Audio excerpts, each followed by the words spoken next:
totally what I had never met a single person on my committee. Oh, I never wow. met them in person until the next year. Yeah, yeah. Well, I don't. We envy never that. saw you at all. It was bizarre. So we're live in Senate Economic Development, Housing and General Affairs. We're just doing introductions, and I don't know if my colleagues know that Representative Hopper also used to serve in the Senate from Bennington County. So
we now have a full committee. Senator Brock has joined us remotely. Well, we were in the same meeting. And we mentioned He that. had such Yeah. a long view. So just for the two of you, I was just stepping back a little bit to talk about how the bill came from, the group of stakeholders we put together, and the fact that zoning ordinances can often end up having unintentionally, because they were never, I don't believe for a minute they were put together with that intent, but have discriminatory impact and make it harder for people with lower and moderate incomes to work in downtowns. On top of that, you take the analysis from Vermont Housing Finance to the effect that we're going to need, at current trends, we're going to need 40,000 more units of housing within the next 10 years. Actually, it's 8, but I just rounded up to 10. And from an environmental perspective, and from every perspective that we've been, this legislation we've been working on, I think, for the last 20 or 25 years, the place that makes sense to have that housing is downtowns. You're not building on farmland, you're not building on forest land, and you're building vibrant downtowns. And on top of that, we have the reality that we are going to be we are already becoming, and we're going to become more and more true climate haven. We may well be the most climate resilient state in the country for a number of reasons. And so we're going to have a lot of pressures. And so everything we can do to make it possible to build where it really makes sense, where we're building vibrant downtowns, I would argue as a starting point, makes sense. And so what we looked to do was look at, and by the way, many communities are moving already in the direction that we're trying to now move them, to move this faster. It's a matter of whether we wait 15 or 20 years for it all to get done, or whether we see the trend and just move some barriers out of the way and get it done quickly so that we can address all of these needs. So a handful of key things to build on. Let me talk first about a few things that apply statewide. Most of the bill has to do with towns with sewer and water, but there are a few things that apply statewide. So let me back those out first. One is that wherever you can build a single family home, you can build a duplex. The rationale for that being single foundation, you're not using up more land, one driveway, one set of services. You really get two for, from every perspective in terms of, if you want to think about it as environmental cost or whatever, you're getting 2 for 1. And it really just to me, just instinctively makes total sense that that you would allow duplex wherever you build a single, or allow a single family home. The other is the requirement that towns can't require more than one parking space per unit. And that doesn't mean, just to put this in a little bit of context, it doesn't mean that a developer looking at the situation isn't going to go, oh, they actually need to. There's not, nobody's saying you can't do that. It's only saying that the towns can't require. All right. Former mayor of Montpelier, Yes. former member of the planning commission. Parking is an issue in this city. Tonight, you can't park on the street. Most couples have 2 cars. Where's the city supposed to put the second car? Well, right now, of course, it doesn't change anything that exists. So it doesn't. I think Montpelier requires 1.5 parking spaces per unit. But I've already been called in to one of my town, not any of the cities, planning commissions. That one I know, if you want to create a vibrant downtown, if you are over 50, and many of us are with bad knees, parking is an essential. Yes, however, you have to weigh that, I would argue, it's something the committee obviously is going to explore, but you have to weigh that against excessive parking requirements. And there's a lot of those in our communities as well. I think you heard about that from some of the And then advocates. there's the parking replacement fees. I think it came up to $20,000 per doctor who wanted to put an office downtown.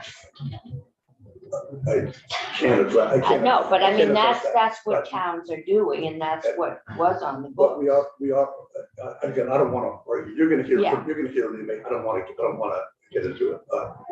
I'm- But the underlying premises, we're trying to get away from cars and excessive parking. And also just urge you to remember that if something is being built, there's nothing to prevent the developer from putting in 2 parking spaces per unit. And the other provision that applies statewide is the by right language in the bill, which says that if, pick whether it's a single family home or a duplex, or in the downtown where it could be up to 5 units per acre with sewer and water, the planning commission can't require that they build only, let's say in the instance of the 5 units, only 3 in order to get the permit. This says if you're entitled to 5, you're entitled to 5. That decision has been made by the people of the community ahead of time. So rather than looking at it reactively, the decision was made when you said you can build 5. And so what this is saying is that you actually get to go 5. And frankly, under one of the realities of this, I think, is that I've heard this in where I live, is that would be great. That's from one town manager and one town planner, because then it takes the pressure off the planning commission getting pulled into meetings by neighbors and NIMBYs. And it makes I think the planning commission will actually welcome this, because they actually, they did that for a reason. And now they can say to neighbors, well, I'm sorry, our hands are tied. This is the law. And frankly, if you want to build housing, not allow that income coming down to happen. So those are the 3 provisions that really apply statewide. In the areas with sewer and water, the main features are can build up to 5 units per acre, and 4 of those 5 can be a duplex. I'm sorry, a quad. So, and because it's obviously, if we're trying to allow it to make it possible to build low and moderate income housing in downtowns, that's one of the ways you do it. So those, and then there's the provision to the effect that if what you are building has technically affordable housing, you meet the definition of affordable housing projects, you can build a 4th floor and gain extra affordable housing in that space as well. And keep in mind about this that, by the way, a couple things. The 5 units per acre, I'm jumping around a little bit, but the 5 units per acre, an acre of land is 43,560 feet. think. I looked this up a couple weeks ago. My memory goes about 2 weeks. So I think I have that right. And if you think about a footprint of a house, let's say if you're building housing that's in a downtown, probably gonna have maybe 1,000 square feet for a footprint, I don't know. That's only 5,000 out of 43,000 square feet. I realize you've got parking and maybe a shared drive or something like that, but it's not using up every square. In fact, it's still, I guess my point is it's a very, very modest floor for a downtown, especially one served by sewer water. And the fourth floor or third floor, fourth floor, whatever it may be, over what's allowed, remember that the town, I realize that there's a little bit of concern maybe about the streetscape, but remember the towns still have the design standards, and they could move it back or line it up, or and frankly, 4 stories in the downtown is so. But it also is just to, like, we've gotta loosen. I don't always use the word loosen, because that can imply just letting things go, but we have to make it possible to build these 40,000 units, hopefully in downtowns. And so those are some of the key provisions. A couple that are a little bit of the sleepers in here that I just happen to like, so I open them up, are the studies at the end. And the one's about elevators and one's about a second means of egress. And by the way, having put this in there, I don't know if it's a good idea or not, but we don't know if it's a good idea, but we know that it's worth really looking at. We have the requirement now that elevators in residential setting are built to a stretcher code, and that means big enough to put a stretcher in. So full size. If you build it, it has to be full size. And what that does is trip the need for three-phase power, which drives up costs a lot. And if you're in a 3-story building, modern building with a wide staircase, frankly, they can carry somebody down on a stretcher. So the idea, though, isn't to say no elevator. The idea is to say, let's say a half-size elevator, big enough for somebody in a wheelchair with attendant, groceries, whatever, so they can live anywhere. But then you don't need 3-phase power, and that cuts down the cost. So again, the point is, let's just look at how fire safety look at it. The same is true. We all know, or we hear all the time about converting commercial space in downtowns to residences. Makes total sense, right? But we also are learning this. I guess I really had realized this until we started working on the bill. The codes, they were built to a commercial code. Residential codes are different. And it's actually, for that and other reasons, it's actually not as easily accomplished as we would wish it would be to turn those buildings into residences, downtowns. So what this does is ask fire safety to look at whether there are ways to reconcile the codes, or to make it easier to adjust the codes in those situations in ways that still provide, obviously, safety, but make it possible. And I don't know, no idea what that would come out, but we want fire safety to really look at that and see if there's a way to reconcile and make it more possible or easier to convert those buildings. The other one is to look at whether in a building that's new, sprinkled, whether we actually need the second staircase. Now, there's an intuitive logic. It was like one where that other staircase is in case something happens. But if the building is fully sprinkled, maybe you don't. Maybe it actually is adding cost without any real benefit. The European code is single in those instances, and I shouldn't. You can't, even though by definition be quoted when I say this, but my understanding is that Seattle, I haven't looked at this, but Seattle has shifted to the European code after looking at this. So we're saying to fire safety, look at these and see whether, because theoretically, not theoretically, in fact, if we were able to convince ourselves as a legislature at the end that the half elevator and one set of staircases in certain circumstances, we'd be driving down the cost of housing by a significant amount. So that's it. Great. Thank you, Representative. We That's a lot. A couple questions. Yeah. Senator Clark said next. Oh, I think the elevator study, I mean, if we're ever really going to make our historic, especially our historic downtowns and village centers accessible and habitable, we're going to have to figure out how to do those elevators in a much smaller, more contained way. And make the second form of egress work, because otherwise they're just going to continue to be a challenge. But we need, I mean, it's a lot of our space, are those spaces. So anyway, I really appreciate this bill. It's certainly providing for robust conversation. As you know, we've been discussing it all fall. So summer fall. So I thank you very much for the work you put in, and I know it's been a ton of time. It's been a ton of time, but it's actually been really interesting. Yeah. I've enjoyed working with everybody. I left one thing out I wanted to mention. The one thing in H68 that isn't yet in your bill, and may not be, but I just want to raise it as something for you to think about, is that there's a provision in Act. I think otherwise H68 is largely just moved into this bill and you're building around it. For And now, that's for now. yes. And I understand. Yeah, I understand. Yeah, right. But one thing that didn't come over, just want to raise it, is there's a provision in Act 68 to the effect that towns, with the exception of the 10 towns that have already been granted the authority, that towns can't add additional energy requirements on top of the stretch codes.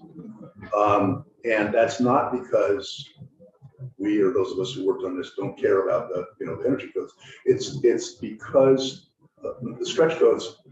I get complaints from builders and architects about the stretch codes as it is, but I don't want to go there. But they're strict, is my point. There's a lot there, and you will hear perhaps from Kathy Breyer when she comes in and others that if we end up with 246, or I guess it's now 247 individual codes, it's a nightmare for trying to build housing. And to add on top of the whatever minuscule added benefit you might get by adding on top of the stretch codes comes with an exponential cost and makes it harder to build housing. Plus, it's a nightmare for them to try to navigate that. It's much easier for them with a single statewide system. So I would just urge you to maybe take a look at that section in Act 68 and think, in H68, and think about whether you want to add that in this one. Thank you. So I think we do have to Doing move on. Okay. Yeah. I'll get with you. Yes, that's what I was gonna say. Yeah. Representative you. Roberts is not far. Yeah, easy, fine. And I want to echo the appreciation for all the work you've done with a number of stakeholders who don't otherwise get to talk about housing. Susanna Davis, our racial equity team. I'm You know, glad you said that. Yeah, yes, Susanna and also VNRC. We wanted to make sure that exactly. have people like Susanna Right, and VNRC tell us, no, don't go there. Right. And let's and everybody's on board for this. We worked it through section by section and got consensus on every section. yeah, And we really worked. So it changed a lot over the course of the summer and fall. Yeah. But we tested ideas and so no, that's not a good idea. So it's appreciated. okay, yeah, Oh, okay, they're big Thank you lifts, for your work. thank you. big lifts independent of those. Yeah, thank you. Sarah. Gonna get back to committee. Thanks. Yes, yeah. Thanks, Seth. Have a grand day. So we just had you in, but now we've had a chance to look through, I think, the provisions that you started to preview for us that most directly impact use of buildings for emergency shelter. So, yeah, I'm gonna try and give everyone their full 15 minutes, but that means we'll cut into the break a little bit. So just, Sure. yeah. Thank you for having me back. For the record, Sarah Phillips, Director of the State Office of Economic Opportunity in the Department for Children and Families. And it's great to be back after being with you last week. So I understand that I'm here to speak a little bit more about emergency shelters in Vermont and some of emergency shelter development and answer questions around barriers to developing emergency shelters. Okay, great.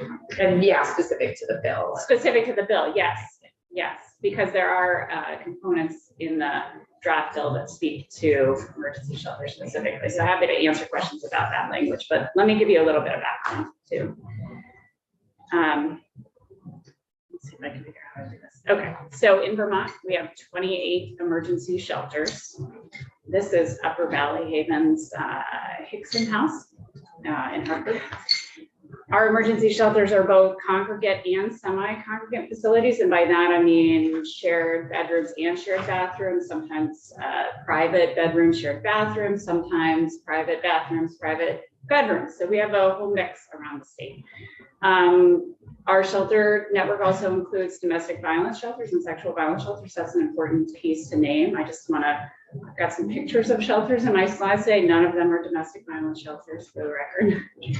And we also have seasonal warming shelters. These are shelters that only operate during cold weather.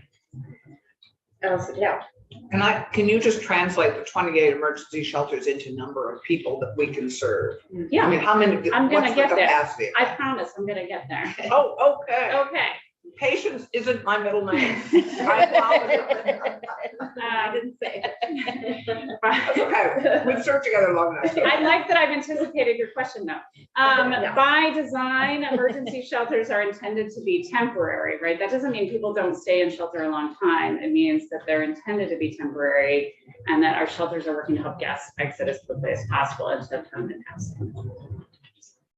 Why emergency shelters? Emergency shelters fundamentally are about preventing people from being unsheltered, right? They're not how we solve homelessness. People in shelter are homeless, but our shelters do more than just meet basic needs. They help connect people to resources and services, and they support them on their journey towards stable housing.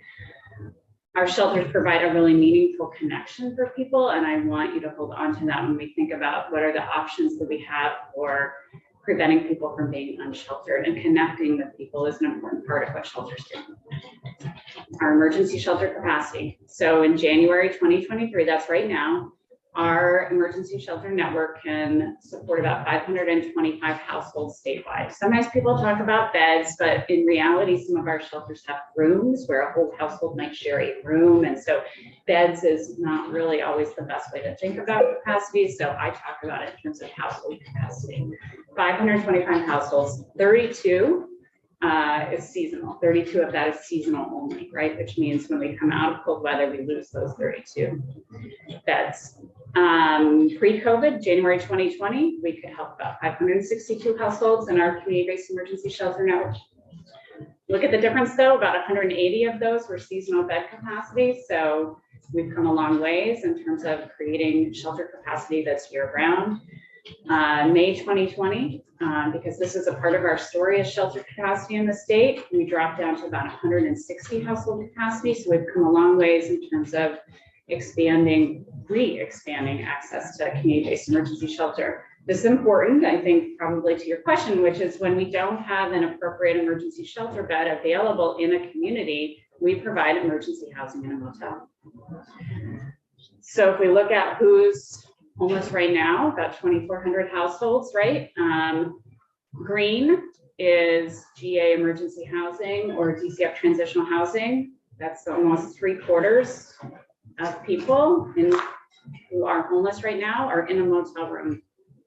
Only about 20% are in community operated emergency shelter projects. So we're really out of sync right now in terms of the capacity we need. Now, I'm not putting forward a plan that says we need 2,400 beds of emergency shelter in the state of Vermont. Hotels and motels and motel vouchers will always be a really important part of our overflow and flex capacity. And in some communities, smaller communities, hotels and motels are a really important way that we can provide emergency shelter for people. But we're really out of sync right now. So part of our strategy in the past several years has been to preserve, number one, preserve emergency shelter capacity, and number two, expand it. So this has meant that we've made investments to increase staffing capacity and retain wages, to retain staff in emergency shelters and help them do their jobs really well, right? It takes work to site a shelter. And so when we have one that's meeting a need, we want to be able to preserve that shelter. But we've also done a lot of work to expand our existing projects to make them 24/7. This is important because we actually have some barriers in towns around the state where some shelters are not permitted and allowed to operate 24/7. People need emergency shelter during the day as much as they need it at night. That's a really important fundamental way that we meet people's basic needs. And then here's, Super quick question, if they're not allowed to operate 24 hours, does that mean people have to actually leave it over Yes. okay, Yes, that's exactly what it means. okay. We've also expanded existing projects to be year round. So you saw that shift in terms of we have more seasonal capacity. Some of that seasonal capacity has become year round capacity. That's important too, because people don't just need emergency shelter during cold weather months, right? We definitely have an increased need in cold weather months, but we need year round shelter capacity too. And then there's also been a lot of investments for new sites and new facilities, but also to renovate facilities. We learned a lot during the pandemic about what it means to create healthy environments in shelter. And so we've made a lot of changes based on that.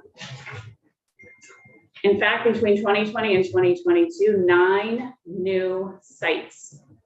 Some of these were existing projects that moved or changed sites or facilities. Some of these are brand new projects. 90% of these struggled through permitting processes, some of them going through 1 or more site locations before they were finally able to open.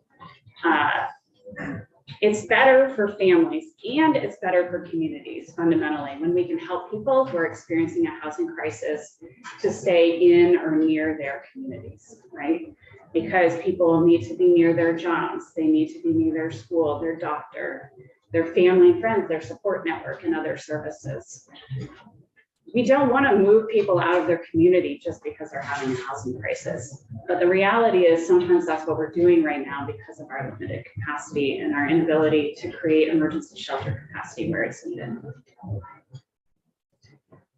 So shelters develop out of local partnerships, right? I mentioned the Continuum of Cares last week, or the local homeless coalitions. This is important because DCF doesn't go around the state building and operating emergency shelters. They really do grow out of these local partnerships that where the community comes together, they identify gaps, they work to right size their shelter capacity, as well as work on other issues around expanding affordable housing and how to keep people housed. And so state level partners at DCF and OEO, but also at PHCB and others, we play a role to really support their planning efforts, to provide data analysis, to provide technical assistance on best practices and funding requirements, and ultimately to provide funding for emergency shelters as well. That's what our office does at OEO. So the last part that I want to leave you with is the idea that we can't solve homelessness with emergency shelters. I want to be really clear about that. We can solve homelessness with housing. Our shelters really know this. We know this at DCF. Every day we are responding to the housing crisis. We didn't make it, we're responding to it. We need more affordable housing ultimately though to get out of it. And the length of time that people have been experiencing homelessness has more than tripled in the past 3 years. If it was a crisis before, it's I don't know what's after a crisis, right? It's because there's no housing and there's other reasons people experiencing homelessness, but this is why the length of time people experiencing homelessness has increased. There is no housing. So this picture, oh, and I didn't tell you about all these pictures of shelters on, but I'm happy to go back. This one is the Cots Family Shelter, right? And I put this one up here because Cots not only operates shelters, but they also are a really important part of developing housing for people who are homeless. And in fact, they're building housing for families coming out of homelessness right behind this shelter on part of this property. So Where it's a is great that? story. This is in Burlington. Cots? Cots, the Committee on Temporary Shelter. Okay, It's the provider and one of the providers in Burlington. great. So I'll stop there and answer any questions. thanks. So we just have a couple minutes, but if you could speak to the piece of the bill that tries to ensure the use of a building as a shelter can't be, that specific use can't be debated, maybe the setbacks or the. That's right. other There is elements. a section of the bill, and I don't have the language in front of me. I think it's on page 4 maybe, but yes, that adds emergency shelter to the list of, first of all, there's a definition of emergency shelter. You should know that follows the federal HUD definition of emergency shelter. So that's a standard definition that we use for defining emergency shelter. The other piece is that it adds emergency shelter to the list facilities, right, that restricts the kind of zoning and permitting there or questions that can be asked and laid out, but not to stop the intended use of the facility. And this is really important. And then the last piece I would say is that there's also a specific piece that speaks to the that we want to be sure that shelters have the ability to operate 24/7 and to not be restricted on their season of use. Is that represented in this language? Do you know? Yeah. It is, I think Yeah, it's the last section. Thank you. page The very 5. bottom, Okay. page 5. Yeah. Thanks. Oh, great. Okay, it's a full sentence. That's really exciting. Okay. That part is very Yay. clear. Yes, Yeah. we work to Yeah. add that specific language in there Yeah. because that is something that we see happen. So, Okay. yeah. Any other questions? I noticed, just churches stood out to me on this existing list because my sense has been churches often become those shelters in major freezes and times when people just absolutely need a roof over their head. I don't even know how we capture the amount of other types of buildings in downtowns we've used at times for. Yeah, sheltering. that is true. Although,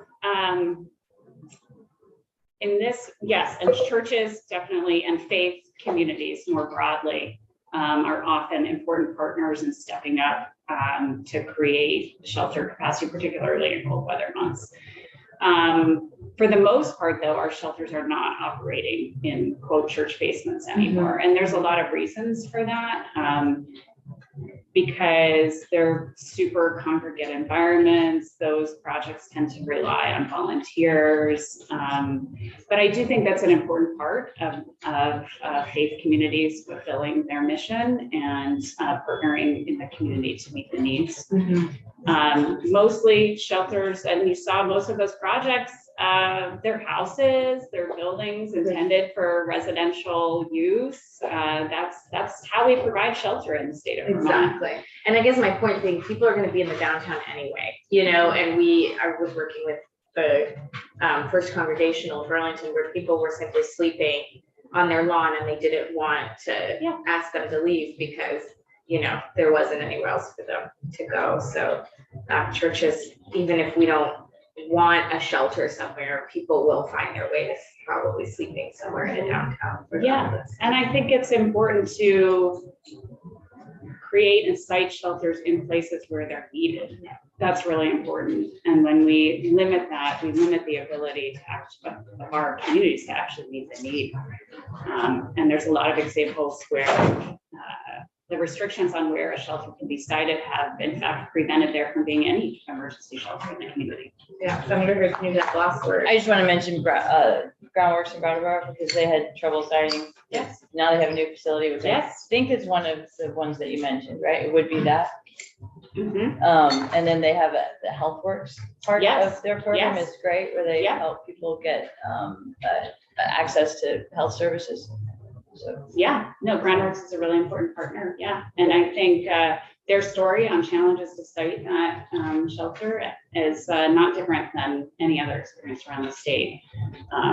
It's consistently a challenge. And so part of showing the pictures today is just to say, hey, this is what shelter looks like. And it's nothing that we need to be scared about in our communities. It actually looks like our communities. So it is part of it. Thank you. Well, thanks so much, Sarah.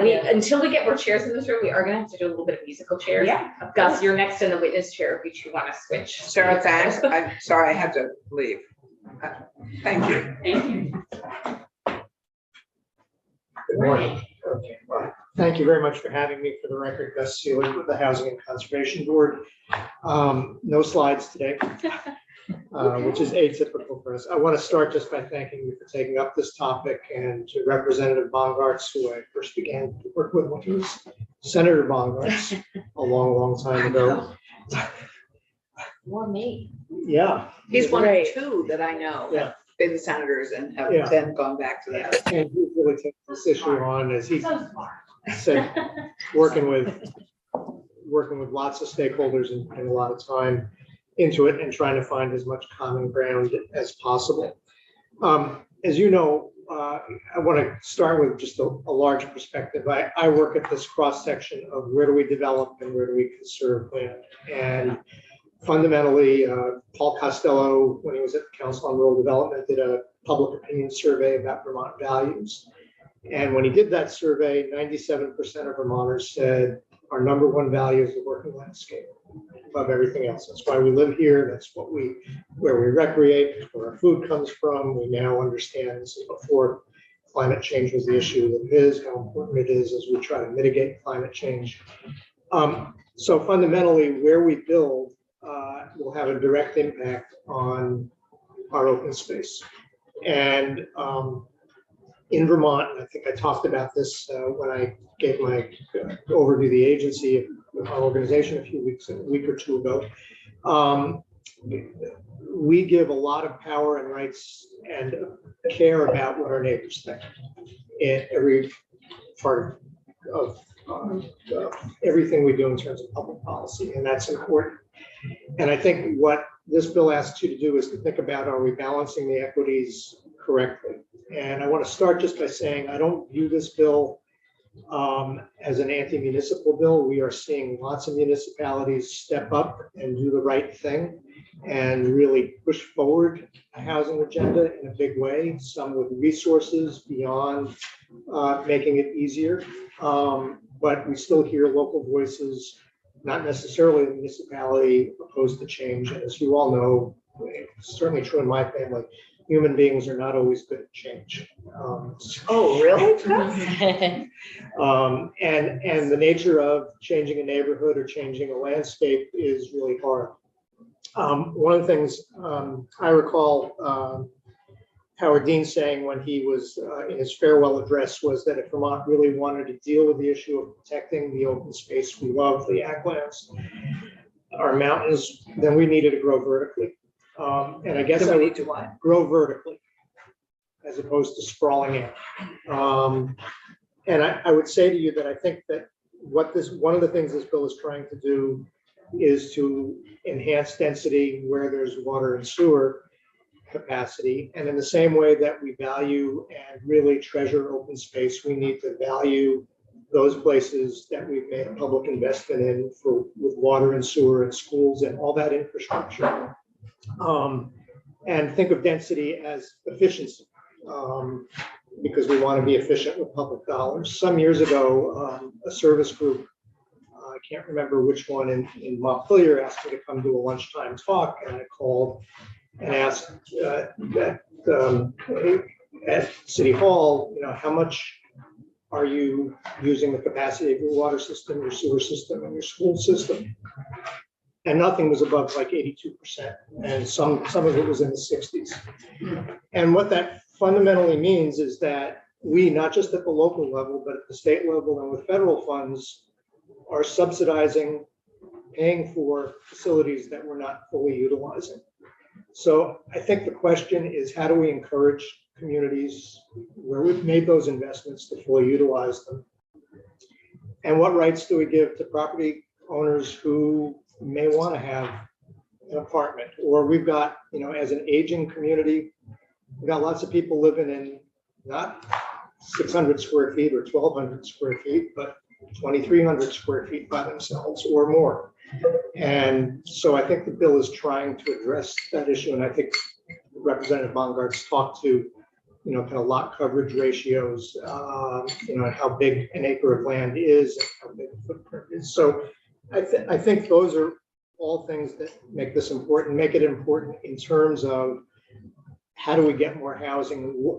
I think Senator Clarkson, you said when I was in here before, what are we going to do beyond dollars? And I will tell you, we won't do very much in addressing this problem without funding, but we need more tools. I don't approach this as a planner or as an attorney, but as somebody who has participated in, as a funder and as an advocate, housing development over 35 years.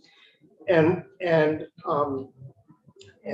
one of the things I want to say to you is that whatever you may hear from folks about Act 250, almost every big problem I've seen has not been an Act 250 problem. So Senator Clarkson talked when I was in here before about the 10-year battle in Woodstock to permit housing across from the middle and high school. That made 2.5 trips to the Supreme Court. And it wasn't that the community was opposed, meaning the municipality, they were very supportive in it. In fact, there was at least one school district vote that supported the project because there needed to be an easement for a water line or something like that. So the community was clearly in support, but it took forever because the people, the abutters, had an attorney who agreed to work for them for free for all that time, and he was very good at his job. And so we need to figure out a more efficient way to resolve these kinds of issues. Our general goal, and I see the color of law up on the shelf, and I understand we're going to hear from the author at some point where, Ooh, we hope so. yeah, we're having, working on it. we're having, I think his daughter participate in the housing jam and that we're sponsoring. We have tried since the board was created to make sure that communities are as inclusive as possible. And it's been a big win, for instance, because historic preservation is part of our mission, that there are a lot of old white elephant buildings in Vermont that have been worn out, sometimes empty, that we've been able to convert to housing. And generally the communities love that. You know, the block here in Montpelier above Aubuchon's was vacant since the 1940s. That went through without any opposition. People loved it. The Putnam block, the president of the Bank of Bennington said this is a project that makes no economic sense, but all the community sense in the world. And that's office space that had been vacant since the 1970s until it was reoccupied. But when we get to other locations, it can get tougher. And again, you know, right now, Morrisville is doing a great job, and we're about to open 25 apartments right in the center of the village. But a decade ago, Morrisville, when we took on, if any of you knew Arthur's Department Store, took on that project, it was really, really difficult. It took several years to work through the permit. Brattleboro has been very friendly to housing. We talked about the food co-op with housing above, lots of historic buildings restored. St. Albans is using its 5th district. Again, this community along Berry Street here in Montpelier, Burlington, when they permitted the land where the diocese used to be, they made a decision, and not without some controversy, that they were the city of Burlington, and they are permitting over 600 units to go on that site. So lots of good things are happening, but I have to say, not always and not everywhere. And I do want to note, about a decade ago, we put into statute some language. It's in 9 VSA 4503 on unfair housing practices. And what it says is it shall be unlawful for any person to discriminate in land use decisions or in the permitting of housing because of race, sex, sexual orientation, gender identity, age, marital status, religious creed, color, national origin, disability, the presence of one or more minor children, income, or because of the receipt of public assistance, or because a person is a victim of abuse, sexual assault, or stalking, except as otherwise provided in law. And the legislature did that to make a statement. That, however, and going to the shelter issue, is not necessarily helpful always. And I guess I would say there are 3 parts of the bill that I think are particularly important. Mm-hmm. They speak to the shelter stuff. They speak to the appeals for character of the neighborhood, and just the appeals process in general. Though I would also say to you, and I think I said this last week, I'd look at what New Hampshire's done with their appeals board and whether there's some way that we can fast track appeals.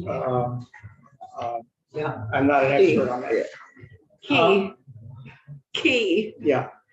I'm going to talk briefly about 3 projects that we have been working on that at least raise questions in my mind. And as you know, I'm not on the ground. I'm 2 steps away, so take it for what it's worth. But there was a community meeting. Guys, because I wrote fast track appeals process New Hampshire last time, and I just want to make sure it gets somewhere, like if there's a way we could get an email about the content, I'm looking at Senator Harrison, who I'm looking at maybe to help with some of the sections that she knows well on zoning, but I just want to make sure we get that I will, information. I'll ask our attorney to Okay. get the committee what New Hampshire's done. I'm not saying it's the answer, I'm just Right. saying they Yeah. put something into statute Great. on that issue. And who to talk to in New Hampshire Yeah. about. Yeah. Oh, Chris. If it's helpful, Chris Cochran from the Department of Housing and Community Development. In the stakeholder group, we did talk at length about New Hampshire's process. Ellen, I think, looked into it, so you're not completely starting Okay. at zero. But I think the decision was to delay the competition on appeals until we looked at the bigger Act 250 conversation. Okay. But So since we're doing something different in this bill, I think we would like that information. okay. Okay. So just very briefly, close to 20 years ago, I can't remember the exact year, when Speaker Obahowski was still working for Basketville, they proposed in Putney, you may remember this, affordable housing. I've heard of it, yeah. Piece of land across from their offices, and the community just was up in arms, and ultimately the Wyndham Windsor Housing Trust withdrew the proposal, and then there was, Connie Snow called me to say they had a healing at the church. A lot of good it did them, and it took another 15 years before some housing got built, affordable homes built in Putney back behind Curtis's Barbecue. Last year, they brought forth another proposal right adjacent to the food co-op, and a single person has the community support, got its local permits, but it's been tied up for a year, case has not yet been heard. And a couple of weeks ago, DCRD was having a follow-up community visit, and what you would hear from, not everybody, but from several individuals who showed up at that meeting, was the sort of prejudice, I think, that goes with not just shelters, but affordable housing in general, which was to say, oh, we build this, people are going to be dealing with fentanyl and all that. Now, I believe there's already plenty of drug abuse in southern Vermont. I don't think this project is going to bring it there, but I think it just speaks to how hard it is for local officials when people are afraid or angry. And again, it's a single person has held the project up, and the result will be when a permit is issued, when the project can move forward, it will probably go up by 20% in terms of cost. It will not be less expensive a year and a half after it was initially approved to build it, beyond the question of delay. Again, I can't speak to the details, but in Windsor, proposal for a 5-story building, I believe it was 5 stories right in the downtown. The zoning administrator didn't like the design, and we're going to lose 5 apartments. And perhaps somebody could win on appeal, but that would take time and cost money. It's a real loss. So the by right pieces of this bill, where a community has said, we want to grow, we have water and sewer, we're telling you, you have this number of units per acre. I think it's time in those circumstances to say, let's take the by right stuff seriously and let people have that level of predictability. I think it speaks to, and Mayor Cummings, Senator Cummings, in terms of the experience of watching Sabin's pasture play out over 30 years and knowing nothing's been built there. And I just want to say, Montpelier just passed a bond to buy the old golf course. And the part of the way they sold it to the voters was, we're going to build housing there. Well, you have to drive to downtown. But you have to, it's not going to be in walking distance. That's right, maybe for 22. Yes, but not if you're Not if- 62.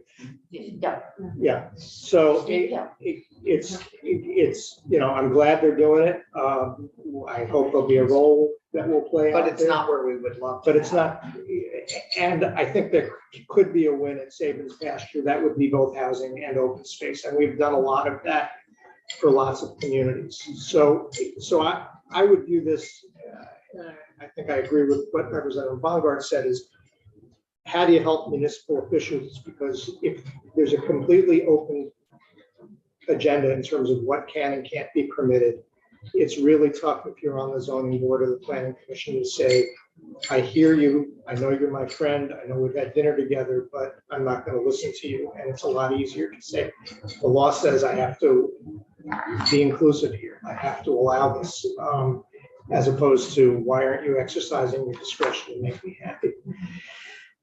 So I think that's a lot of what is in front of you today. The last thing that I'll speak to is just the question that's come up, and the governor spoke to it in his address in Hartford, where two projects were proposed across from the Upper Valley Haven, which is one of the best, maybe the best shelter operator in the state. There is millions of dollars that the state doesn't have to provide to serve the clientele. And they really wanted to create a campus on the site of this church who was willing to sell adjacent to them. And there were two projects proposed. One was an 18-unit apartment building of what we call permanent supportive housing. The group that wanted to do it had done a similar project on the other side of the river. And the other was a shelter. I can't remember, it was 20 or 30 beds. I talked with the director of the shelter last night, Michael Redmond, and he said when they went through the process, the local officials insist that they call it a low barrier shelter.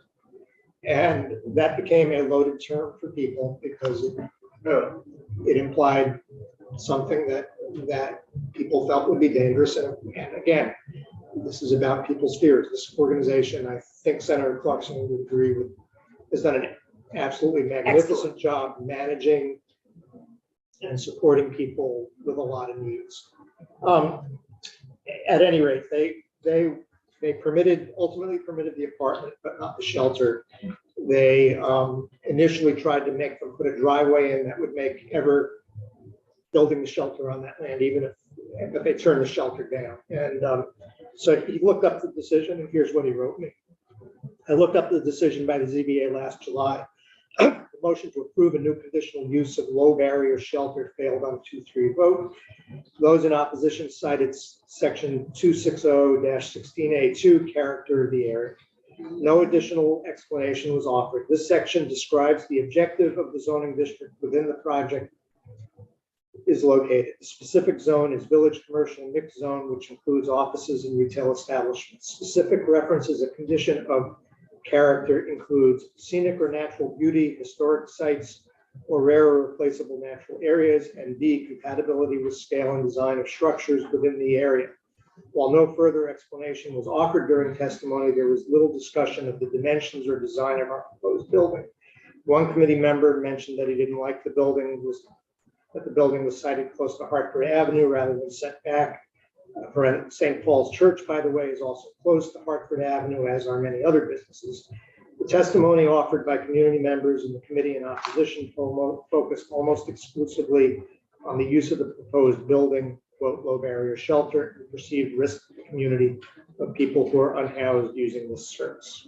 So that's not my view, but his view of what happened there. I'm sure if you talk to other people, they'll have other views, but I would say to you that I've seen that, as I described in Putney 20 years ago, happen more than once, and that we heard just a few weeks ago at a community meeting about the newest project.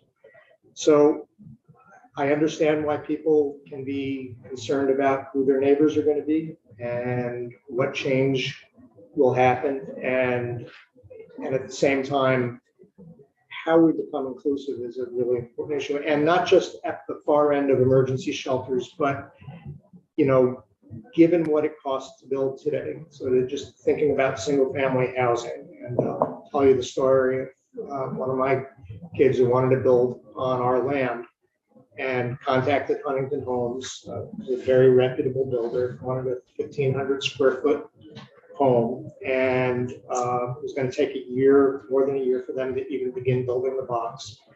Interest rates doubled and prices went up. And when she talked to them in November, they said $438 for 1,500 square feet. That's exclusive of the cost of a well, a septic system, though this site with PERC, the land is free because her parents have are giving it to her. a driveway and the $7,000 to the power company. So where we are in Vermont, in terms of getting anything built, getting modest single-family homes built is really difficult. And I think that's why, this question of will we allow a second unit or 4 units where we have water and sewer, I think is a good one, because it's aside from me coming to you and to your friends in appropriations and saying, give us more money, please, so we can get more housing built, which we will continue to do.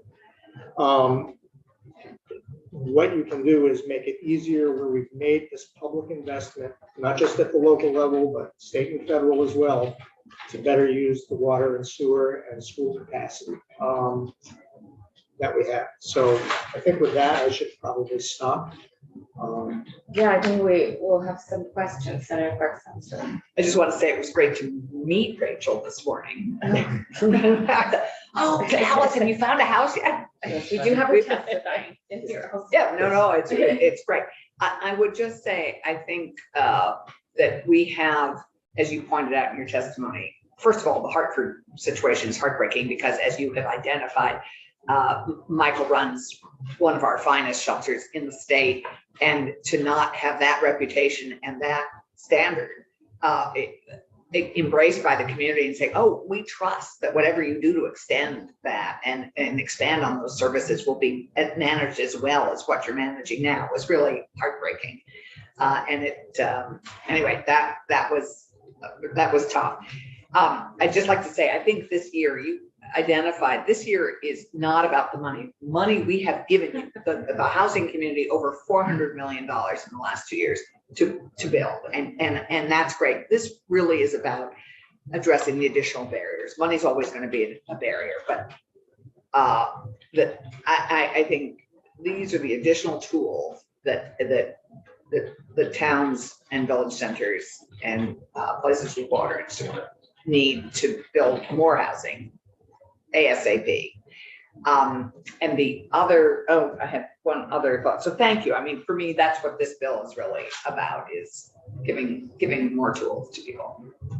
One of my questions was making sure you had a second to talk about money, because it is also important. And next week, we're going to go through the financial pieces of the bill and have JFO come in to say, here's the big picture on us fully funding the commitments we've already made and what the governor's priorities are. So I wanted to also, while have you give you the opportunity to. Well, yeah, I mean, always there's money, but I think we've done a huge lift on the money piece in the last 2 years.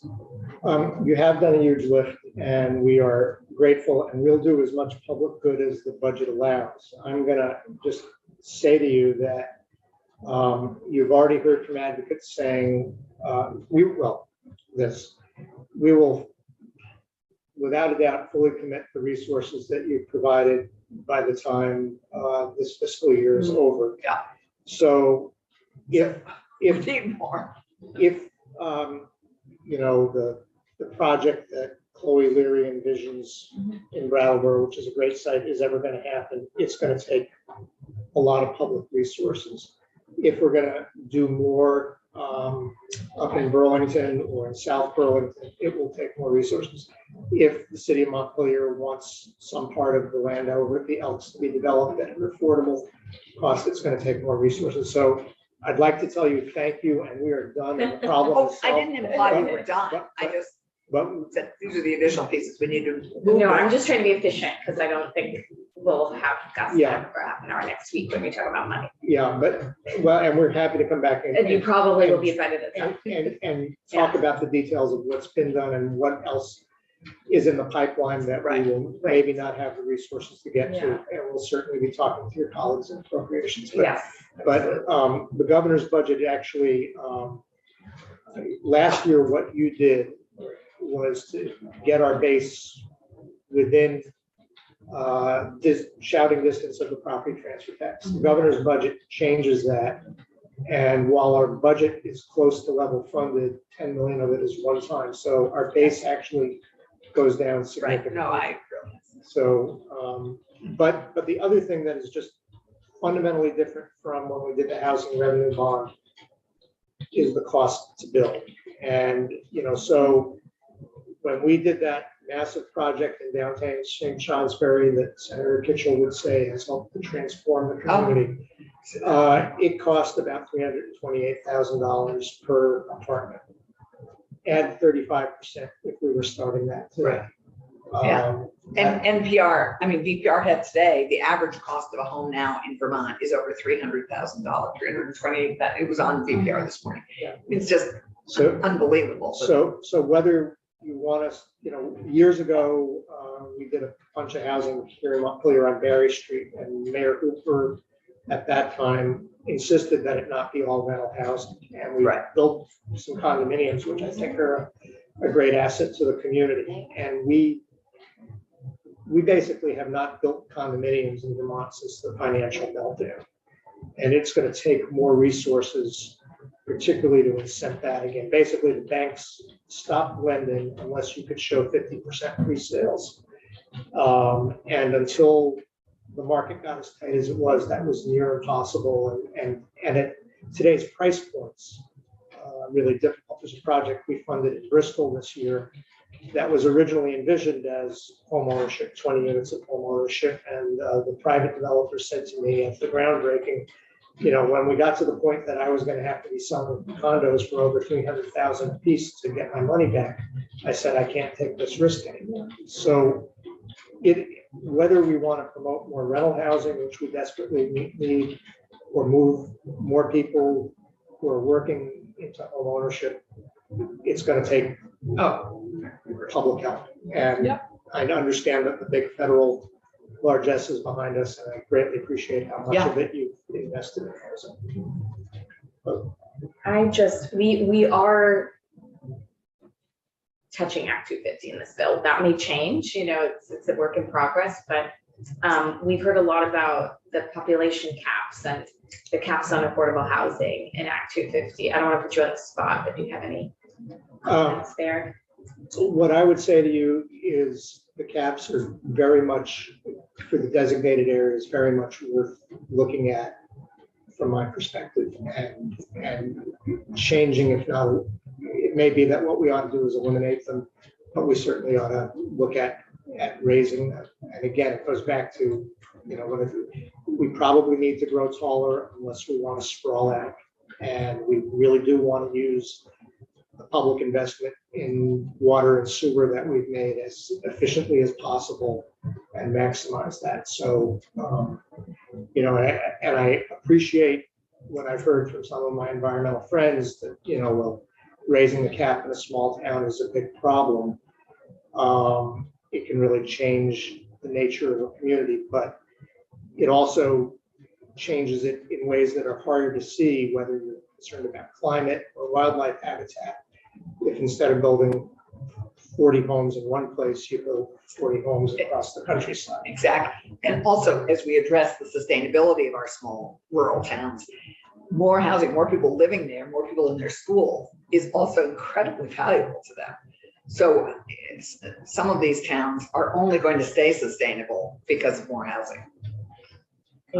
Senator, some Just last one word again. question. Yes, we're really patient about your question. Sorry. I very much appreciate the housing trust for renovating older buildings and saving those buildings and keeping the character. And it's something that I always promote about Windsor Housing Trust. Yeah. I mean, there are areas that would look horrendous if they hadn't been there. Right. Are there mechanisms or funding or something that would specifically target the older, typically I'm thinking about Bellows Falls and Brattleboro, and I'm sure other communities where you have commercial on the first floor and then space that sometimes is housing, but it's not quality that we would like.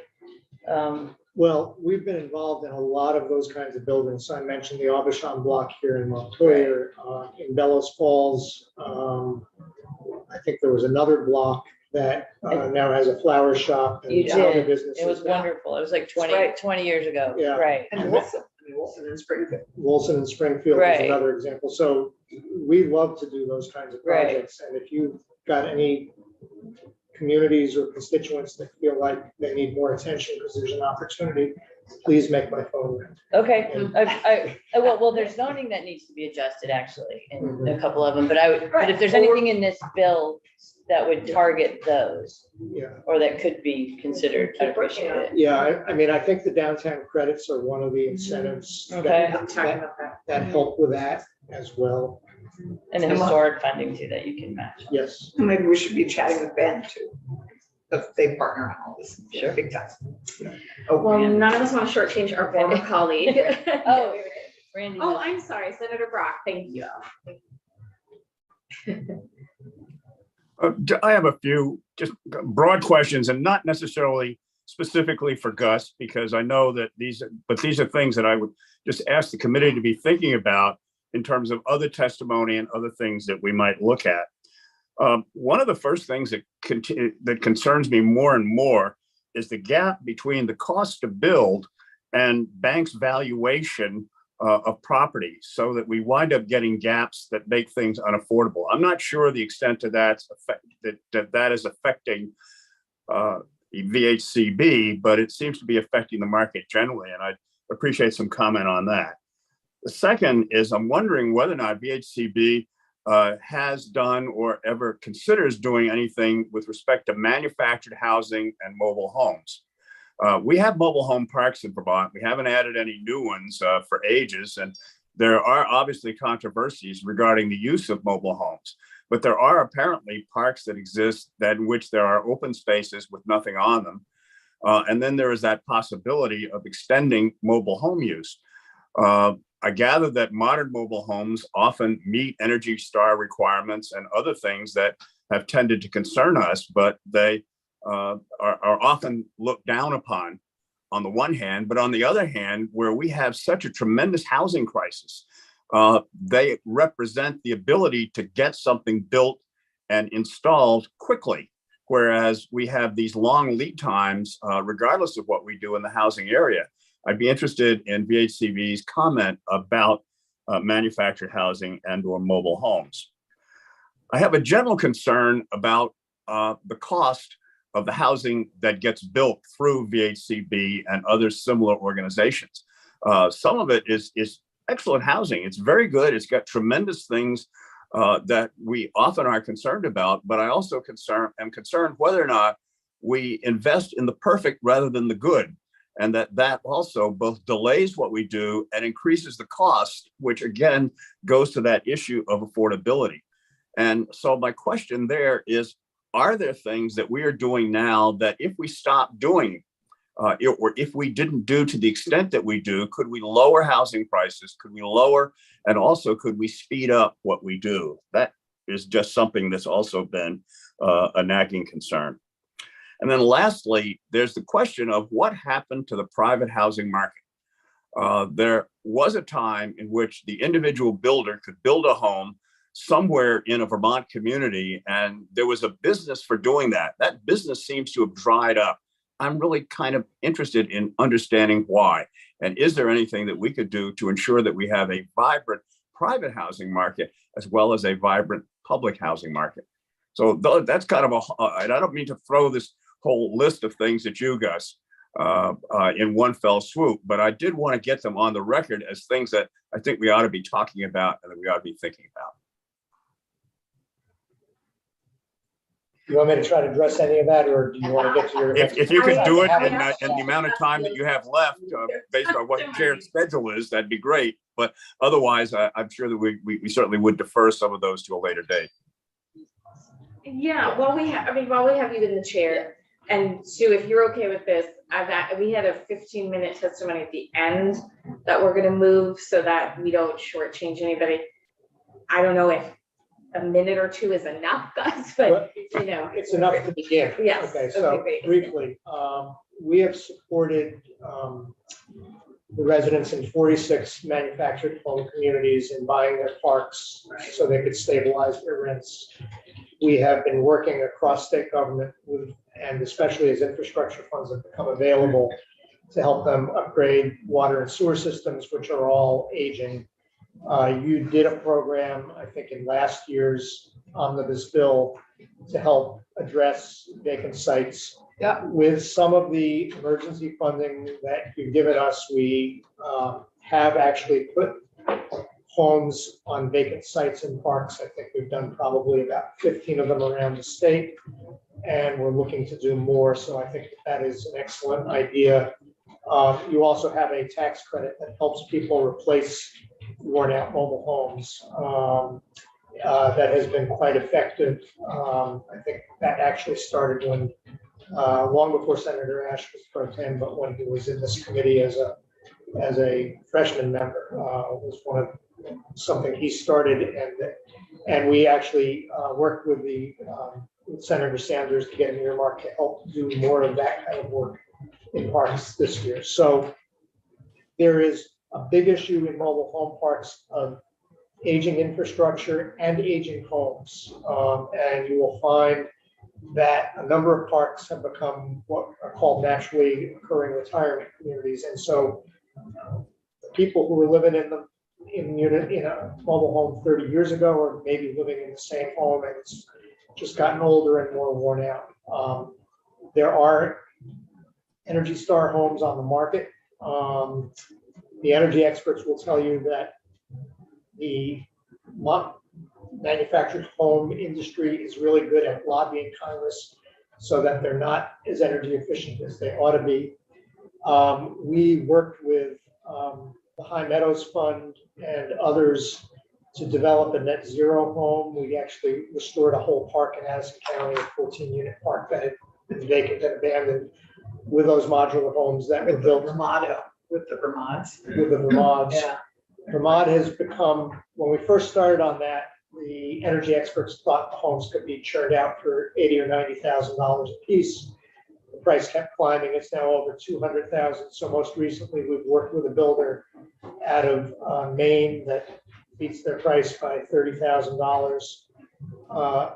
We're talking now, and just one of my staff just visited a factory over in New York State with a much higher volume than the main factory. And this is one where the bigger you are, the more efficient you can get, the more you'll see cost savings. And we're hoping that they will look at producing a net zero product at considerably less than the 170 or so that's coming out of Maine. So, and then to get to the issue of cost, I would be happy to come back on that topic. We are working with both nonprofits and the private sector. I want to assure you that we utilize competitive bidding. So this is what the marketplace is telling us. VHFA staff just did a presentation to the VHFA board. This is not a Vermont problem. It's a national problem. When I began doing this work in the late 80s, you would see a cost difference and get better pricing when we were doing projects in the Northeast Kingdom. Labor was cheaper. We still had small lumber yards, that kind of thing. Now I would say that disappeared many years ago, and Vermont became one market. I would say we've now, with this transformation in costs, supply chain interruptions, we now have a regional market in terms of the price of housing. We may not be paying our carpenters quite as much as they do in Massachusetts, but we basically have much more of a regional market. And what the VHFA presentation, which was national in scope to their board, showed was this is not just a Vermont problem or a New England problem, but one across the country that we're just seeing increased costs. That said, it's important for all of us always to be thinking about how can we get costs down. You will always see that the historic preservation projects are the most expensive ones we do. The only good news I can offer you is that there's a national historic tax credit that brings in private equity that when we do new construction is not available. So it's, in a general scheme of things of how does the country spend money, maybe that's not great. But in the scheme of things of, are we trying to be efficient and find different sources to pay when there's going to be a higher cost? Absolutely, we are. And I think it's a subject that bears scrutiny.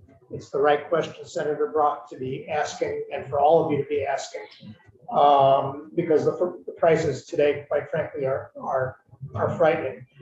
We do want to build highly efficient housing. One of the things I will say to you is that a decade ago, the incentive from Efficiency Vermont for a highly efficient unit was $2,700, and that's exactly what it is today.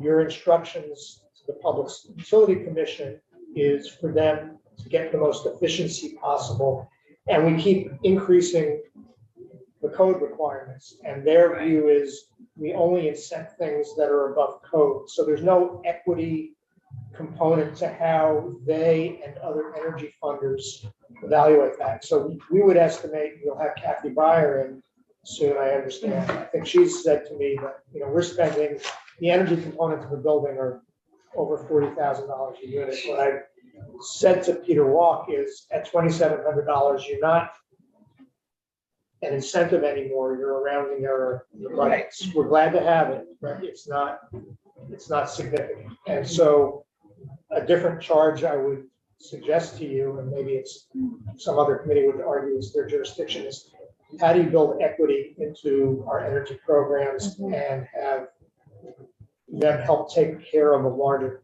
piece of this cost, so it's not all on in the housing budgets. Really helpful. Thanks, Gus. Okay. Terrific. Sue's been extremely patient. Senator Brock, I do think I've moved things a lot and I need a break soon. Maybe I there's just a want to break make one on Sue's schedule. just one final comment, and that is, in all of this, there really needs to be, I think, another cost benefit calculation, because if the cost of the energy is higher than the benefit that is actually received within a set period of time, it ought to be rethought. That's it. Thanks, Senator Brock. I actually am curious, Sue, can we take 10 minutes right now? You need a break. I need a break and I'm I taking it wanna either way. Thank Thank you. So folks, we're gonna have, thank you. Thank you everyone for your patience. We're gonna take a 10-minute break now. And we're gonna move the rest of the agenda about 15 minutes and we're gonna ask the LCT, hopefully so we can give them longer, honestly, to come back.